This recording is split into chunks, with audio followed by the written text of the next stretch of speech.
حضرت سیدنا جابر بن عبداللہ بارگاہ رسالت علیہ الصلوۃ والسلام میں سوال کرتے ہیں، عرض کنا ہو گئے، یا رسول اللہ یہ بات تو سمجھا دے، رب کی خلقت تو بہت زیادہ ہے اور ہم تو شمار بھی نہیں کر پاتے، نہ جانے کب سے رب نے خلقت کو پیدا فرمایا، لیکن اپنی خلقت کے اندر سب سے پہلے کسے پیدا فرمایا؟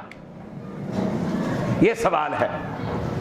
اب میرے آقا علیہ الصلوۃ والسلام نے جواب عنایت فرمایا، فرمایا یا جابر، اے جابر، ان اللہ خلق قبل الاشیاء نور نبی کا، فرمایا خلق خدا میں خدا نے سب سے پہلے تیرے نبی کے نور کو پیدا فرمایا۔ یہاں ایک مسئلہ واضح ہو گیا، خلق خدا میں سب سے پہلے پیدا ہونے والے کون ہیں؟ نبی کی ذات ہے۔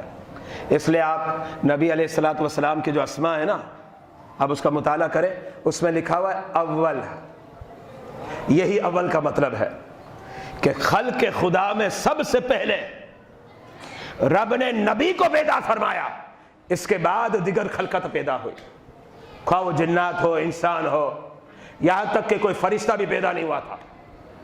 فرشتہ بھی خلق خدا ہے، فرشتے کی تخلیق بھی بعد میں ہوئی، جنات کی تخلیق بھی بعد میں ہوئی، اور انسانوں کی تخلیق بھی بعد میں ہوئی، آسمان بھی بعد میں بنا، زمین بھی بعد میں بنی، یہ شمس و قمر بھی بعد میں بنے، اور یہ تر اور خشک جو ہے یہ بھی بعد میں بنا۔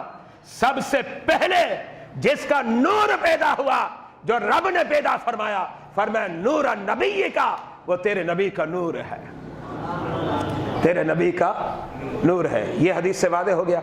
اور یاد رکھیے گا، نبی کا ایک لقب اول ہے اور ایک اور لقب بھی ہے جو اس کا بالکل اپوزٹ ہے، آخر۔ اول بھی مصطفیٰ، آخر بھی مصطفیٰ، اول بھی مصطفیٰ، آخر بھی مصطفیٰ۔ اول کا مطلب تو سمجھ گئے نا، سب سے پہلے۔ آخر کا مطلب وہی ہے جو آج کل چل رہا ہے، عقیدہ ختم نبوت کا تحفظ۔ اس لیے کہ جب ختم نبوت کی بات آئے کہ انبیاء میں جو سب سے لاسٹ اور آخری جو نبی ہے وہ میرے آقا کی ذات ہے، پتہ یہ چلا میرے آقا اول بھی ہے اور آخر بھی ہے، اول خلقت کے اعتبار سے، اور جب نبوت کا اعلان کرنا تھا تو سب سے آخر آپ ہے، اور جو آخر ہوتا ہے اس کے بعد کچھ نہیں ہوتا۔ پتہ یہ چلا کہ میرے آقا آخری نبی ہے، ان کے بعد اب کوئی نبی نہیں آئے گا۔ اس بات کو واضح کر دیا نا میرے آقا نے، انا خاتم النبی لا نبی بعدی، میں آخری نبی ہوں اور میرے بعد کوئی نبی نہیں آئے گا، لا نبی بعدی۔ اچھا، یہ حدیث مبارکہ جو میں نے آپ کے سامنے پیش کی ہے، اس کے حوالے سماعت فرما لیں۔